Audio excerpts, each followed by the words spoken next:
Namaste. Good evening, everybody present here. My name is Yontin, and I'm faculty at the School of Law, Raffles University, Nimrana. Honorable Chief Guest, Speaker of the Day, our Professor Thakur Powdyel, former Education Minister of Bhutan, Dr. Justice Mina V. Gomber, Chief Patron, Raffles University, Dr. Thakur President, Raffles University, HODs, deans of different schools at Raffles Universities, our sincere participants, active participants from in and around the club, my fellow colleagues, students, ladies and gentlemen. It is my privilege to host this webinar today. On behalf of the School of Law, Raffles University, Nimrana, I extend my warm welcome to each one of you. Today, indeed, is a very special day for all of us, as we have well-known Professor Lempo T.S. Powdyel. In West and in Bhutan, he is known by Shakespeare of Bhutan. Now, may I introduce our speaker. Lempo Professor Thakur Powdyel is a former Minister of Education, Royal Government of Bhutan. His Excellency is an educator by choice, conviction, and passion. As the country's first democratically elected Minister of Education, he moved to Bhutan towards fulfilling of MDGs, known as United Nations Millennium Development Goals, and the country's constitutional mandate for education. His Excellency's major interests include institutional integrity, national self-respect, moral literacy, and gross national happiness. Powdyel's vision of holistic education as expressed in his well-known book, Green School, and it has been translated into several languages around the world. Thus far, it has been translated into 14 languages, and some are yet on the way to be translated, which will be a blessing for all of us. His Excellency is a recipient of Gusi Peace Prize, the Global Educational Award, the Distinguished Service Award for his pioneering work in education, as well as Coronation Gold Medal 2008. The Institutional Award, the Honor of Tukse 2012, meaning the Son of Heart of Thunder Dragon, the medal awarded by the King of Bhutan. Now, I would like to invite and hand over our session to our distinguished Lempo Professor, KS, Speaker of the Day, to highlight, to share thoughts on gross national happiness, as we are eagerly waiting for you, sir. Over to you, Your Excellency.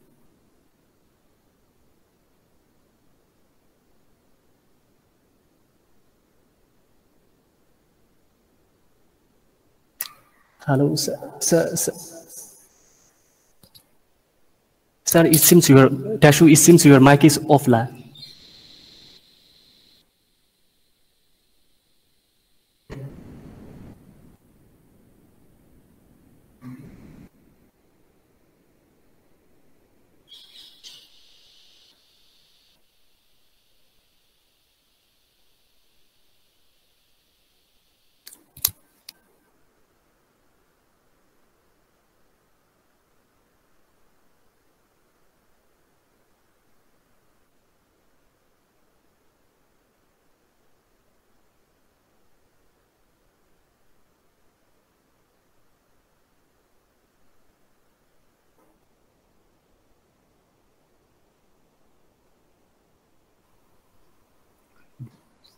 Hello.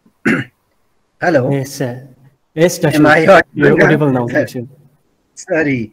This technology always baffles me. I try 1,000 times and the last minute, again, it tricks me. Anyway, thank you very much indeed, Yuntin, for this very warm welcome and very generous introduction indeed. Distinguished dignitaries, Honorable Vice Chancellor, esteemed founder of the university, members of the faculty, heads of departments and schools of Raffles University. I would like to say what a great honor it is for me to be able to participate in this conversation with all of you. I'm not at all a law person or a legal person, but I believe the majority of the participants in this conversation are going to be from the law faculty, as indeed from other branches of the university. First of all, I would like to pay my tributes to the founder of the university, Sri Gomer, who had the vision of setting up this very fine seat of learning. Instead of launching something else that would be much more lucrative and perhaps more relevant in terms of the utilitarian view of the world, the visionary Sri Gomer had this great dream that there would be such a seat of learning that would invite and welcome academics and scholars from around the world to make the world a better place for everybody. So to the founder and all of you who have been working in the advancement of this, or the vision of the university, past and present, I would like to say what a great mission you are leading. And for this session, I would like to thank Lopen Yontin particularly, who has been a great bridge builder between myself and Raffles University, a great seat of learning or many accomplishments. As decided, the theme of my little presentation today is gross national happiness, Bhutan's search for the North Star. I have a particular fascination for the North Star, as indeed all of you would have. We call it Jankar in my national language, Zanka, Dhruvatara. As you would know, many years ago, when smart precision equipment like the ones that we have today were not invented, sailors and mariners left on the wide open seas looked at the North Star to find their direction to the safety of the port. The North Star was always there as a point of reference. So the mariners would look at the North Star and head in the direction of the port. Today, in the 21st century, many people may not have the time or the inclination to look at the star, to look at the North Star and seek its help to find the direction. However, in my scheme of things, the North Star is always relevant. We always need our North Star. Individuals need their North Star. Societies need their North Star. Nations need their North Star. And universities like Raffles University certainly need their own North Star.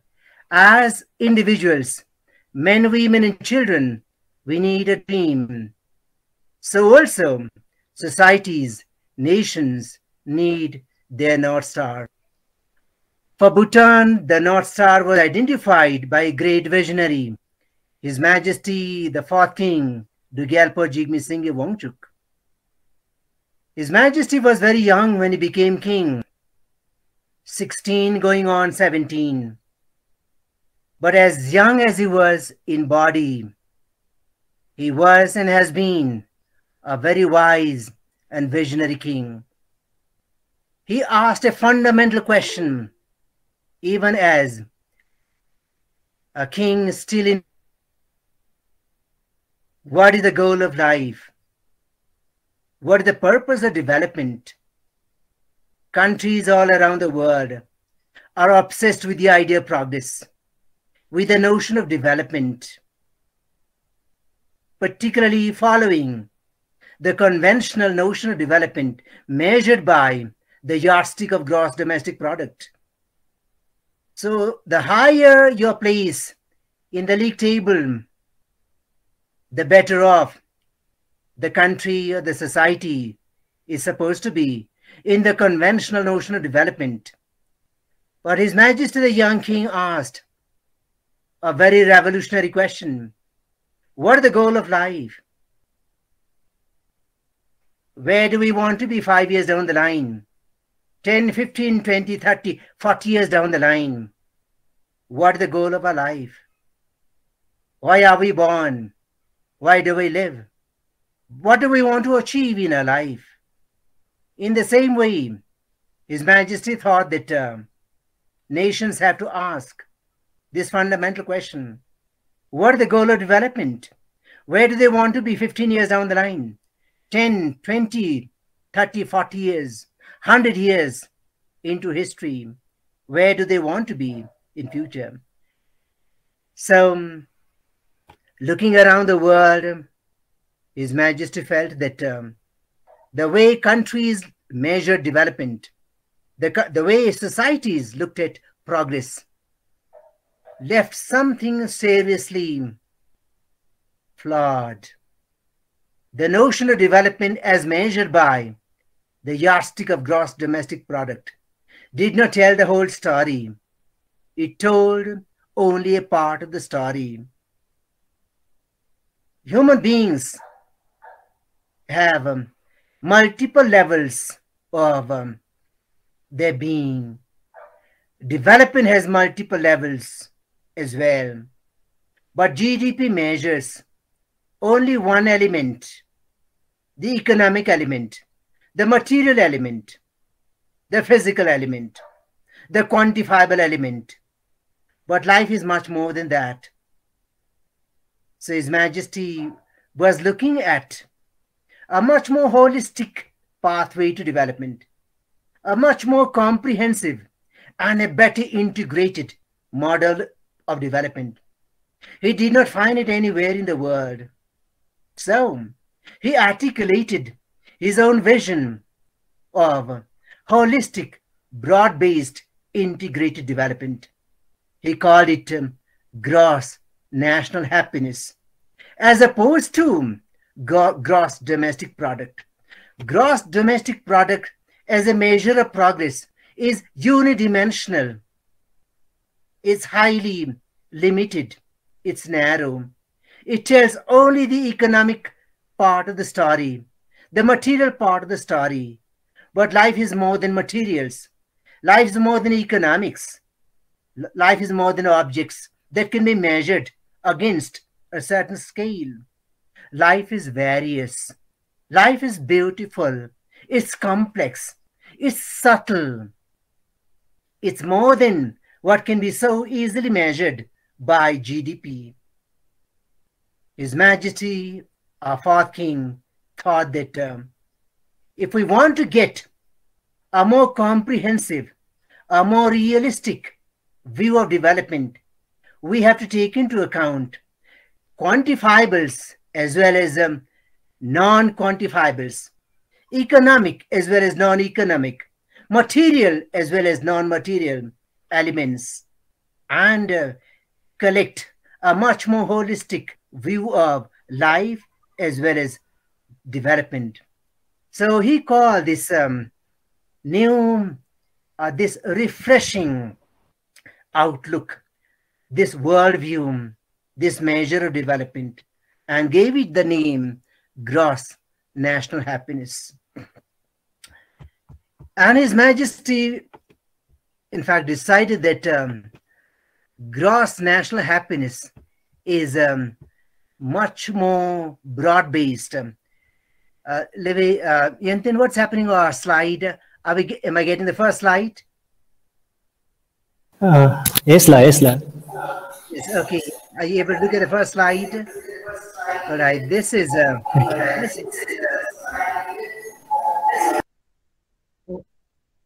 we able to see the slide? Are we able to see the slide? Yes, Ladashu. Yes, Ladashu. So this is the first slide I was talking about.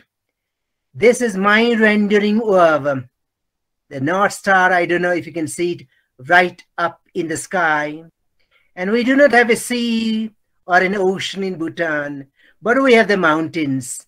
So beyond the mountains, we can still see the North Star. And I'm sure you can see the North Star from the Arabian Sea or the Indian Ocean. But the North Star here is more of a metaphor of that vision of the future that we would like the society, the nation, the world to move in the direction of. So let's go to the second slide. His Majesty, the fourth king, Dugyalpa Jigme Singh, won't you right here on the slide, thought that gross national happiness is much more important than gross national product. Gross national happiness being more important than gross national product. And some 40 years down the line, Bhutan's policy making, Bhutan's planning has been guided by this North Star, gross national happiness, that being more important than gross national product. When His Majesty articulated this holistic development vision some 45 years ago, the world around didn't know much about gross national happiness or anything at all. But over time, a thirsty world,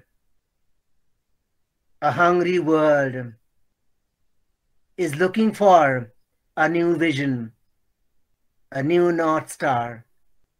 And they look to Bhutan as the last oasis of that refreshing vision called gross national happiness.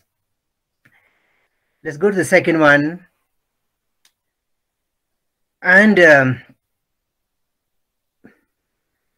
as I was saying earlier on, the current model of the GDP-based notion of development believes that as long as there is growth,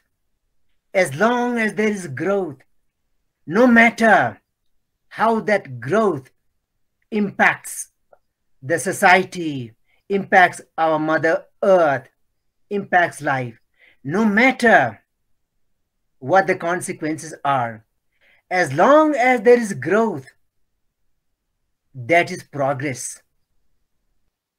That is the conventional notion. The more growth there is, the more production there is, and the more consumption there is. More production and more consumption, that is growth, that is development in the conventional notion of progress. And the more one has, the better off one is supposed to be. But as you know, how flawed, how narrow a view of development this is. And today we are talking about COVID-19, the global pandemic. In some ways, the onslaught of this COVID-19 could be a consequence of this model of development. The more production and the more consumption there is, the greater is the progress in the conventional notion of development. But the consequences of such a notion have been devastating. The Intergovernmental Panel on Climate Change, the United Nations, just released the Climate Change Report 2021. And as per the statement issued by His Excellency the Secretary General of the United Nations, it is code red for humanity. And if we still go on talking about and following the conventional notion of progress, the code red will be redder as the years go by. That is why today, what His Majesty the King of Bhutan, as a young king, thought and articulated about 45 years ago as a young king is that much more relevant for societies, for this planet Earth. It is not true that the more you produce and the more you have, the better off you're going to be. The consequences could be devastating on life and everything else on this planet Earth. Let's move on. Next one, please, Levisanam. Yes, love. And it was Simon Kuznets, wasn't he, who gave to the world this measure of progress, conventional measure of progress, GDP. But he himself believed that the welfare of a nation can hardly be deduced or inferred from the notion of GDPs. The welfare of a nation can scarcely be inferred from the measure of national income. The national income is hardly a measure of the well-being of a nation or the welfare of a nation. So what we need is something bigger, something much more holistic, something much more broad-based than GDP, the conventional notion of progress. Let's go to the next one. Next one, please. And here comes GNH notion of development, which in some ways have also been articulated over time by different thinkers. For example, the late Senator Robert Kennedy of the United States had something to say about the limitations of GDP. GDP does not register the beauty of our poetry. Imagine life without poetry, without music, without art, without literature, without sports, without games, without music, without painting, without our hobbies, without our tastes, preferences. But all these do not count in GDP reckoning. Our GDP does not register the beauty of our poetry or the strength of our marriages. Marriage is such an important institution that makes life, that makes families, that makes societies and nations strong.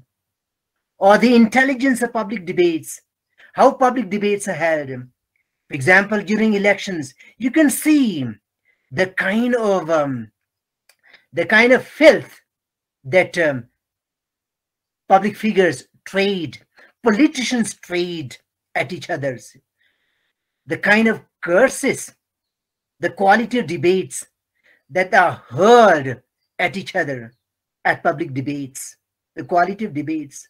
For GDP, it doesn't matter. As long as at the end of the day, national income increases, per capita increases, material progress takes place. That is it. No questions asked. But is that what life is for? Is that what nations are for? Is that what the ultimate goal of development ought to be? For example, the Japanese realized long ago that material things were necessary, but they were subordinate. Let's look at it again. Material things were necessary, but they were subordinate. Life was supreme. Life was precious. And material things were subordinate. There were limits to material resources. Material things do not last 1,000 years. That is why, over time, there's been some serious thinking about the limitations of this materials-based, GDP-drugged, GDP-obsessed view of development. That is why His Majesty the Fourth King decided that we must have an alternative view of development. We must have an alternative view of progress. And he called it gross national happiness. Let's move on. Could we move on? Next one. Yes. What is the goal of life at the end of the day? His Majesty the Fourth King realized that The ultimate desire of all people across time and space,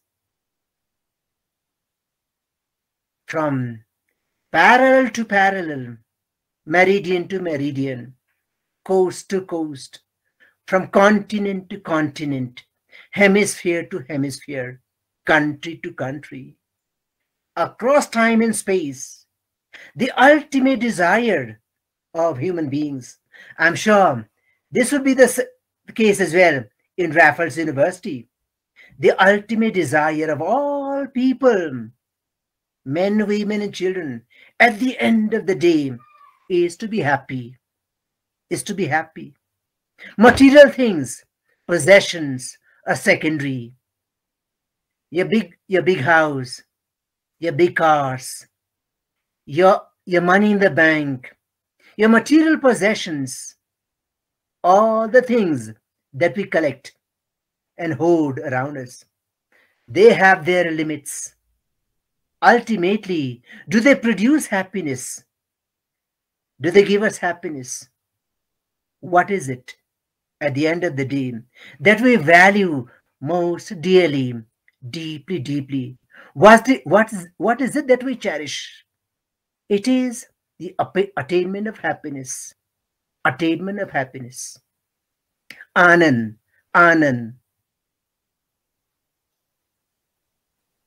That is happiness. All of us want Anand, happiness, bliss. If that is the case, governments, elected governments around the world, will have to create conditions for the attainment of happiness. Because across time and space, attainment of happiness is the ultimate goal. Shall we go to the next one? Next one, please. So, next one. Yes. So, His Majesty also realized that human happiness, at the end of the day, human happiness does not depend upon, is not necessarily related to material things. There are other dimensions, our social dimension, our emotional dimension, our intellectual dimension, spiritual dimension, ethical, moral dimension. Oh, these are very important. We are not only economic beings or material beings. We have an emotional dimension, and our emotions govern our state of being. Our psychological dimension, we are psychological beings. We are social beings. We live in societies. Social relations are very important. Friendship is important. Understanding, trust, fellowship, love, kindness, generosity are important. Our sense of right and wrong. What is right and what is wrong? That's what distinguishes us as the human of the species. The sense of truth and falsehood. The sense of good and bad. These ethical dimensions, moral dimensions are so very important. They make us who we are as the human of the species. In GDP, this is not important.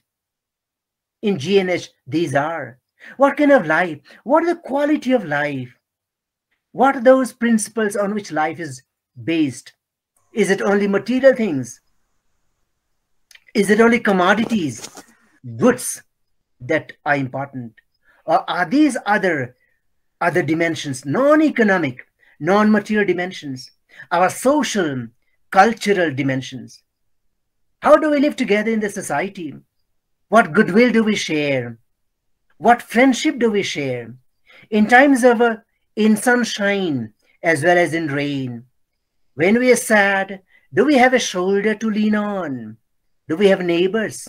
How is our community? How is our social life? How is our sense of belonging? What are those cultural roots? Is culture important? Culture gives us a sense of who we are. See? Culture is important. The way we speak, the way we dress, the way we pray, the way we celebrate, the way we conduct our rituals. Oh, these are very important. In GDP, these are not important. So His Majesty the Fourth King believed that in life, we need not only materials, but also those non-material dimensions, elements, our social, our emotional, our cultural, spiritual, ethical, psychological dimensions, our artistic dimension. We love art, we love music, we love literature, we love poetry, we have our hobbies. We want to go take a walk into the gardens. All these are important to make our life more beautiful and much more fulfilling. That is why, in the ultimate analysis, the most basic needs of human beings are not necessarily material, but there are other non-material things that we have to nurture, that we have to take care of. And human life cannot be limited to an endless cycle of production and consumption, more production and more consumption. You can see the implication of this GDP-based obsession with production and consumption. The resources of this planet Earth are limited. But if our needs, if our wants, if our desires are unlimited, our unlimited, infinite wants against the backdrop of the finite resources of planet Earth, how many planets do we need then to feed our greeds? That is why the great Mahatma Gandhiji said that the world has enough for everyone's need, but not for everyone's greed. We have to be mindful and thoughtful. And if this pandemic does not teach us any wise lessons, or to be wise, to be a little humble, we are headed for an ongoing virus of greed that will have implications on the well-being of humanity, on the well-being of societies and our nations and our planet Earth.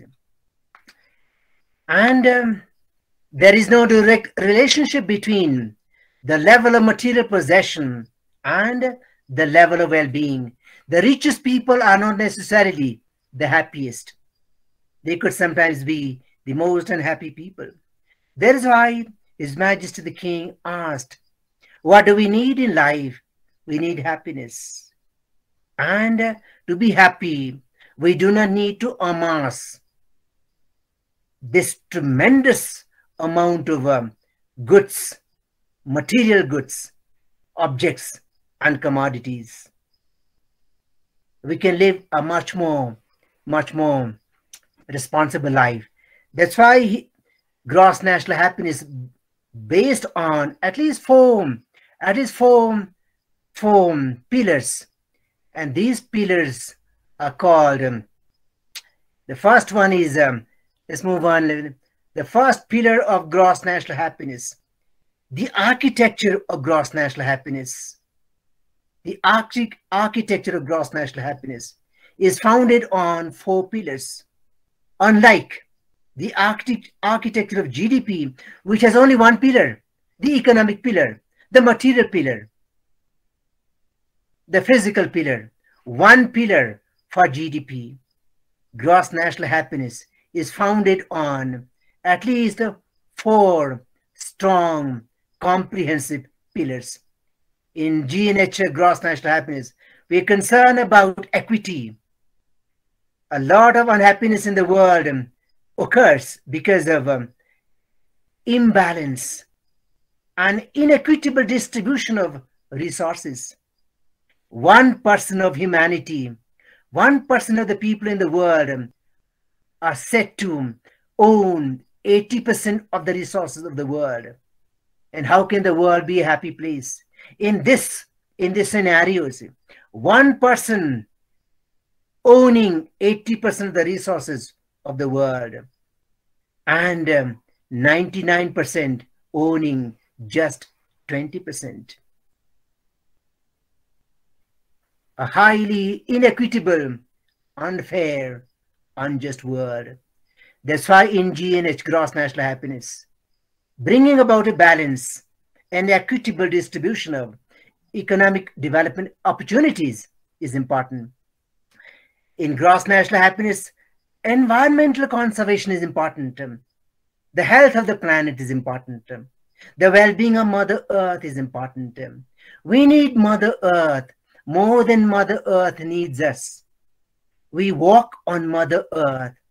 We breathe the air made available by this bountiful Mother Earth. We need the water that Mother Earth makes available. This universe, Mother Nature makes available to us. So conservation of Mother Earth, conservation of our planet Earth, taking care of planet Earth is important. If we are able to look after the well-being of Mother Earth, Mother Nature will look after us. Today we are talking about capping the increase of global temperature at 1.5 degrees. But there are so many challenges to it. If we are not able to, already this planet has become so hot. There are so many parts of the world that are becoming unlivable. Water is becoming undrinkable. Air is becoming unbreathable. Life is becoming unviable. Some of the countries may disappear under the sea after some years.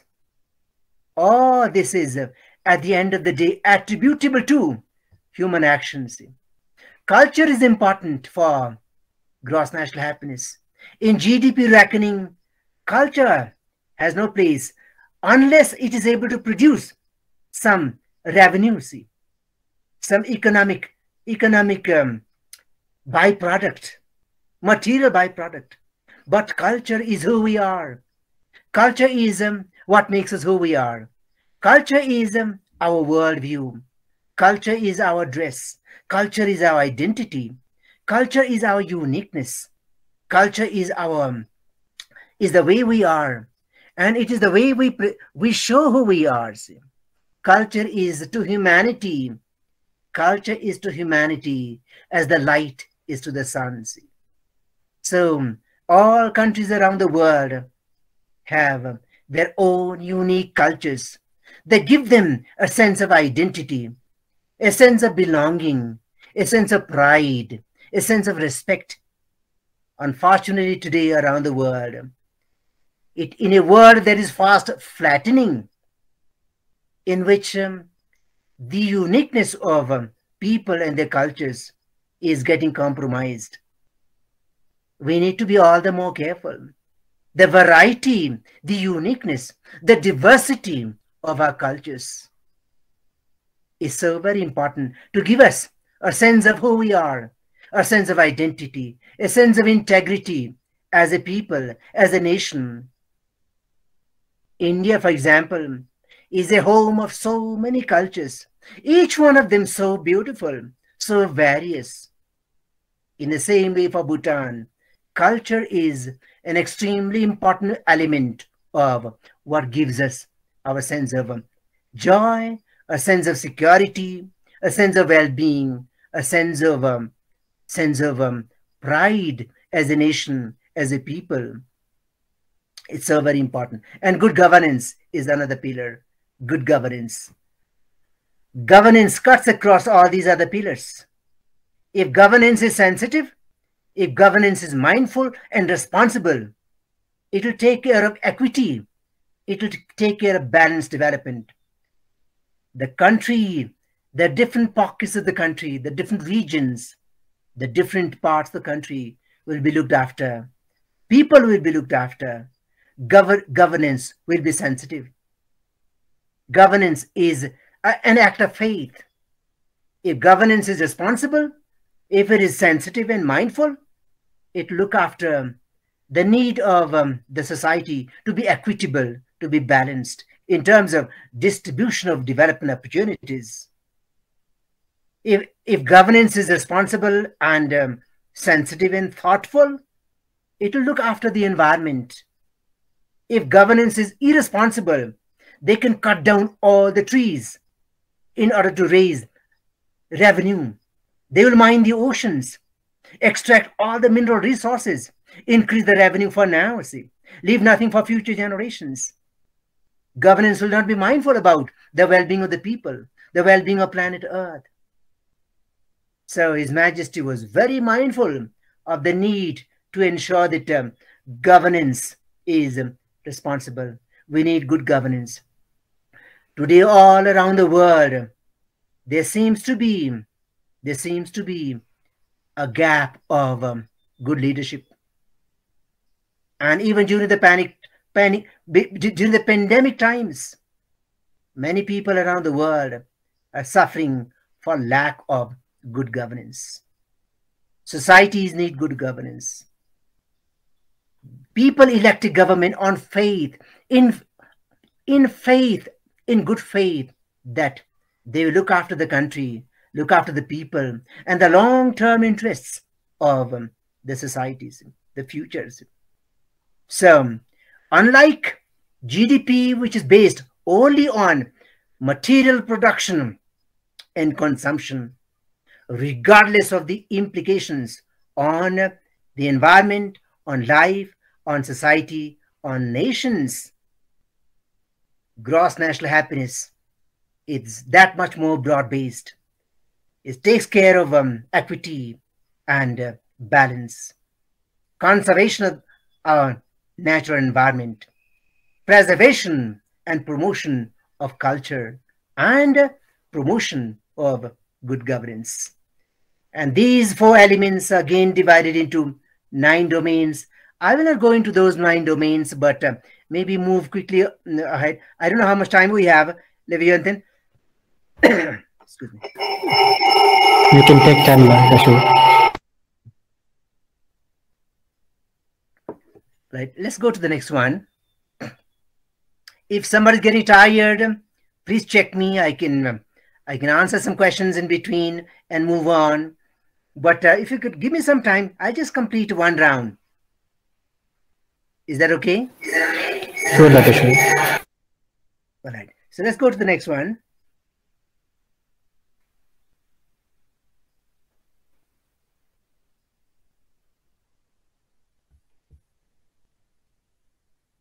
And sorry about this. I should be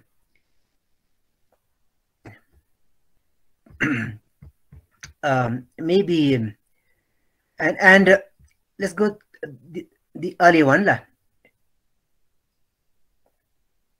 Earlier one. Yeah, Ela. So 9 domains: psychological well-being, standard of living, good governance, health, education, community vitality, culture, diversity and resilience, time use, ecological diversity and resilience. All these, the 4 elements, the 4 pillars, as I said earlier on, are divided into these 9 domains. And the 9 domains are further broken down into 33 indices, which again are divided into several sub-indices. And these are important to get a sense of what those elements which are important: psychological well-being, standard of living, good governance, health is important, and education is important, community vitality is important. So, and culture, time use. For example, all of us have only 24 hours to a day. How do we use those 24 hours? Are we spending all our time in our offices or in our formal work in the modern sector? Excuse me. Do we have time for our hobbies, time for our families? Do we have time to go for a walk or visit our neighbors, our relatives? Do we have time to volunteer for volunteer work, for social work, community work? Do we have time for meditation, for prayers? Do we have time to visit our friends? Do we have time for celebrations? What is that what are those 24 hours used for? How much time do we have for sleeping, for time with the family, for our hobbies. And all these are very important for our lives. Do we spend time in our prayers, in meditation, in yoga, for example, in sports, in games, listening to music, for example? These hobbies, these preferences are so very important. They give us a sense of who we are. They make a life that much more beautiful. They broaden the range of our life. Do we have time to read poetry, for example, or listen to music, go for a walk, look at the skies, look at the stars, smell receive the fragrance of flowers, listen to the sounds of birds, appreciate the beauty of nature? How are those 24 hours divided? Only research, only study, only production, and no time for reflection, no time for prayers, no time to look inward, only very active but not reflective? How do we do? See, how is our day organized? How is our week organized? How is our month organized? How is our year organized? How is our life organized? The great poet William Wordsworth says, our life is so full of care, we have no time to stand and stare. Do we have time just to be? See, just to be. Life is not only about doing, life is also about being. What is the quality of our being as opposed to the quality of our doing? See? So this is so very important. And His Majesty, our King now, Dugyalpa Jimmy Gesanamgewonchu, believes that gross national happiness is development with values. Development with values. This is a very strong message, very profound. Development with values. At the end of our annual plan, what do we want to achieve? At the end of our 5-year plan, what do we want to achieve? 10 years down the line, 15, 20 years down the line, what do we want to achieve? Do we add value to what we do? See? Value. Value gives us a sense of right and wrong. Am I right? Values give us a kind of a monitor to tell us this is right and this is wrong. This is true, this is false. This is good, this is bad. Only human beings can make a distinction between categories of values like right and wrong, good and bad, true and false, or truth and falsehood. Human beings can do that. And human beings are the main instrument of development. What is development? Development per se, development as an end in itself, or development as a means to an end? Does development have credibility? Does development have honor? Does development have sanctity? Does development have integrity? We set up cities. When we set up cities and towns, do we clear the people out, cut the forest, desertify the land, and set up skyscrapers? That is development, all right. But is it ethical? Does it have integrity? We set up a program. A course of study that sells very well in the market. But if it is not based on ethics, if it doesn't make the people, the organization, the society better, if it doesn't bring about well-being, that course that we introduce would have to be vetted against whether it has values. If we introduce 15 courses in a year, there is development. But what is the integrity of those courses? Universities have to ask these questions. We set up a school, we set up a college, we set up a university. The great founder Gomer Sri Gomar had a vision. It was not money. It was not money. It was not mere work. He had a great vision. And that vision sanctified that place.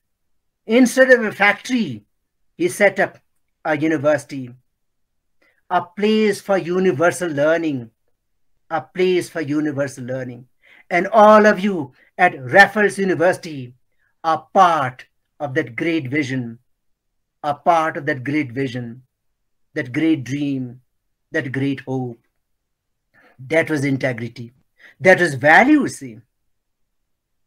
And we have to keep asking, what are we doing now, see? Are we advancing that dream, advancing that vision, see?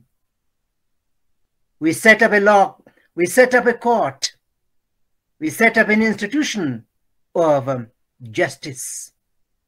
Justice. Many of you are involved in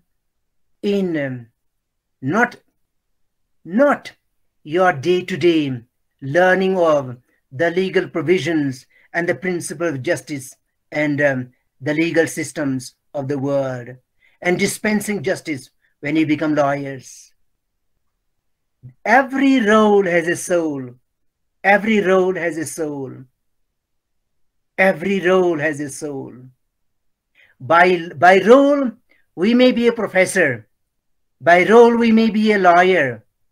By role, we may be a judge. But every role has a soul. Am I discovering the soul of my role? What is the soul of my role? Have I forgotten that soul of my role? Am I true to the soul of my role?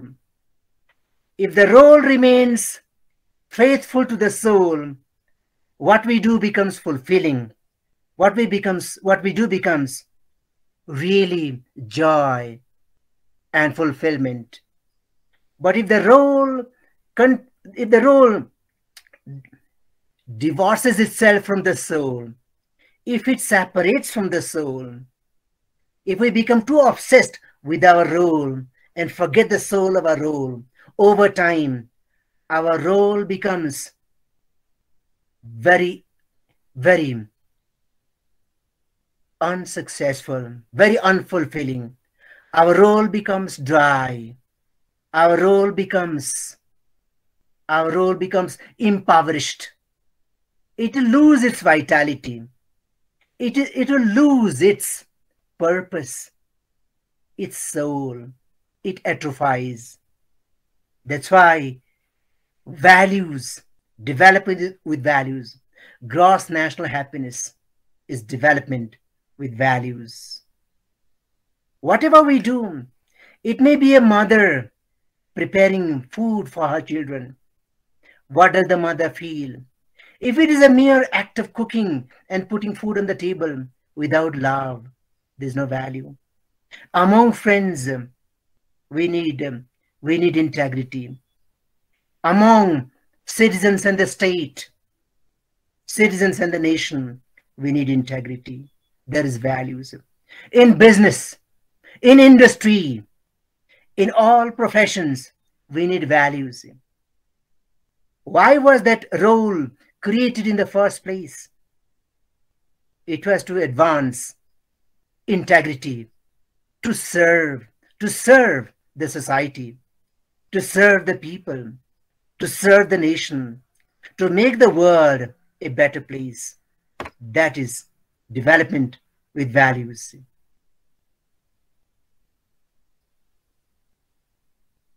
Shall we move on? Excuse me. Next one, please. So, what are we doing in Bhutan? This is a big dream, gross national happiness. We are serious about it. It is our big dream. It is our North Star. But we have no illusion about the challenges. We have no illusion about the challenges. We have challenges. We are a real country, Bhutan. It's a geographical entity in the Himalayas between two great nations, India in the south, China in the north. We are a real physical, geographical entity. 300 kilometers east-west as the crow flies. 150 kilometers north-south as the crow flies. Under 1 million people. But we are real. We are born. We get old. We die. We fall sick. We have our superstitions. We have our faith. We have our dreams. We have our worldview. We feel the pain. We feel hungry. We dream. We have our weaknesses and our frailties. We are real people. But we have a dream. That is gross national happiness. It's our North Star. It has guided us so far. So, educating for gross national happiness was a big project that we introduced in 2009. If a nation has a big dream or a North Star, the subsystems of the nation have to participate in the dream, have to be part of the dreams. Satyameva Jayate. What does it mean? Satyameva Jayate. Yes. That is there's a big vision, a big worldview for this great subcontinent. How do we become part of that worldview? See? What does it mean to us as individual citizens, as individual members of the society, then as institutions, as communities, as the society, as the nation? In the same ways, in Bhutan, this being the big dream, gross national happiness, this being the North Star, the subsystems of the nation, our ministries, our departments, our public sector, our private sector, our individual institutions would have to play their part in the advancement of the dream. If we believe that this is a worthwhile dream. That's why the Ministry of Education in 2009 introduced a big nationwide educational reform initiative called Educating for Gross National Happiness. Because our future leaders, our parliamentarians, our members of the cabinet, members of the judiciary, members of the executive, members of the legislature, our business leaders, industrialists, diplomats, our professionals, our citizens are in our schools, institutions, colleges, universities. And if they do not share in the big dream, big vision of the country, when they graduate from schools and institutions of learning and join the larger society, they will not be able to play a meaningful role in the advancement of the country. That's why we thought that it was very important for us to bring this big vision of the country into our classrooms. And the strategy that we adopted was building green schools. Green schools as a means to an end. And the end was Green Bhutan. Green schools, I have to explain a bit briefly. Green is a color, but green is also a metaphor. More importantly, it's a metaphor. Green is a metaphor for anything and everything that supports life and sustains life in all its infinite variety. Life could be human life, animal life, plant life, bird life, life in the sea, life on land, life in the air, and everywhere in between. So anything that supports and sustains life in its multiple variety, in its infinitude, in its multitude, is green. So we can have a green school, we can have a green university, a green society, green economy, green politics, green parliament, green laws, green legislatures, green minds, green hearts, anything that affirms and supports and celebrates life. So today, education Education is understood in a very narrow way and practiced in an even narrower way. See, there's so much going on in the name of education around the world, but not all of that is education. Today's education addresses only the claim of the mind or the intellect, or the claim of the market forces, factories and corporations, commercial entities. But education is much more than that. Education ought to have a bigger purpose. It ought to have a bigger role. See, look at the way we have set up schools and colleges and universities, places of learning around the world. The largest organization in the world is the educational organizations. The largest number of the most precious segment of the population, children and the youth, are in our schools, colleges, and universities. And they stay there for long periods of time.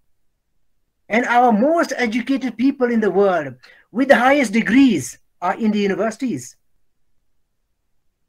So, if this is the case, education ought to have a bigger purpose. It ought to have a bigger role. See, that's why we think that green schools are an important way to rehabilitate education, to restore education to its core function.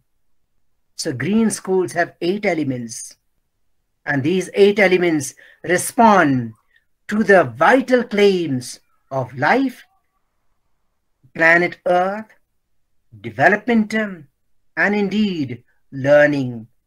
So that's what we try and do. Let's move to the next one. I think what I'll do is, yes. So how does gross national happiness as a development vision translate into policy? Gross national happiness as a development vision for Bhutan is a serious, purposeful engagement issue. That's why we have what's called the Gross National Happiness Commission. GNH Commission is Gross National Happiness Commission.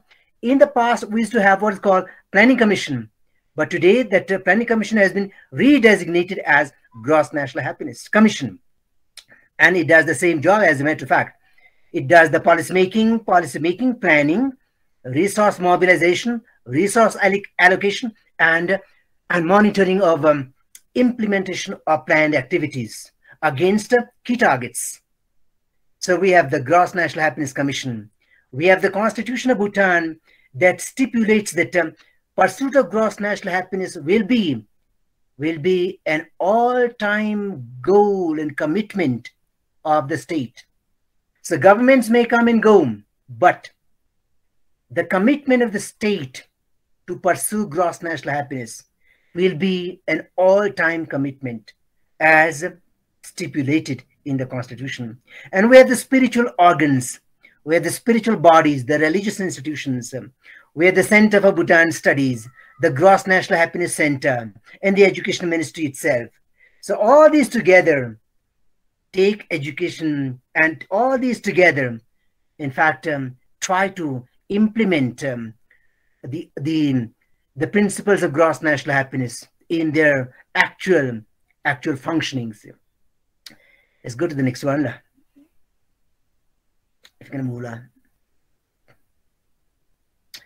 So how is the gross national happiness faring in the world? So far we've talked about what we're doing in Bhutan, but what is happening as far as GNH is concerned around the world. So we've taken 1 hour. I don't know. I'll take another 5 minutes. Is that okay? It's okay, Thakur. Carry on, sir. It's okay, Thakur. You must be very tired, but I'll try and just run through this. What happened was that it was in the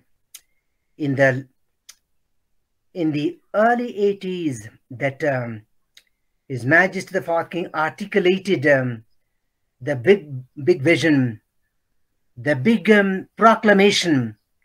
His Majesty made the big proclamation. Gross national happiness is more important than gross national product. That is some 45 years ago. But in between, we took time to understand this big vision of the king. It was profound. It was so subtle, so profound, and complex to understand, even for the Bhutanese. So we took time to understand this big vision, and the world knew much less about the vision of Bhutan, gross national happiness. But what was happening was that when the 20th century was ending and the 21st century was on the horizon, the leaders of the world thought that it was a point to take stock of how the world marched, how the world fared in the 20th century, and how might we envision the 21st centuries. What was the 20th century like? And how might we anticipate? What can we hope for the 21st centuries? It was a very solemn moment in a way for the world. There's a sense of nostalgia. The 21st century was retreating, and the 21st century was on the horizon. There was anticipation, but there was also uncertainty. How do we look at the progress or the developments that took place in the 20th century? How might the world look like in the 21st century? So the leaders of the world were in that very reflective mood. So they wanted to convene a summit, the Asia Pacific Forum in 1999 in Seoul, South Korea. And the leaders of the world invited Bhutan's former Prime Minister, His Excellency Lungchen Jigme to deliver the keynote address on the theme of gross national happiness. They'd heard about Bhutan's development vision, but they didn't understand well enough the impact, the context, and the power of this development vision. So that is why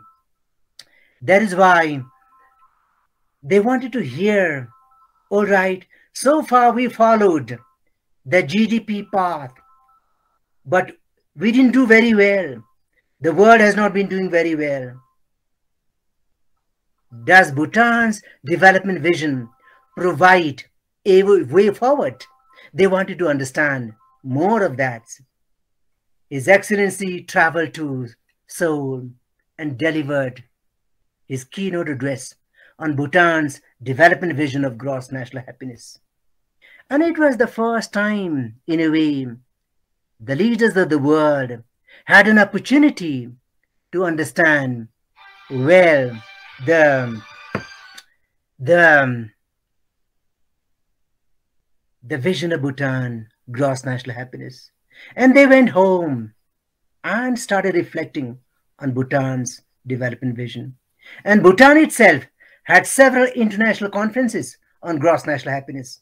The first one happened in Bhutan, and the second one happened in Canada, in Thailand, in Brazil, in many parts of the world. International conferences on gross national happiness started happening. And in 2012, the former Secretary General of the United Nations,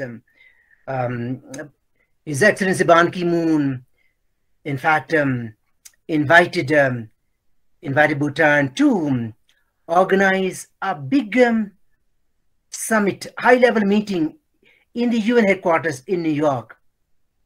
And to this meeting came people from all walks of life, prime ministers, ambassadors, heads of states, heads of governments, political leaders,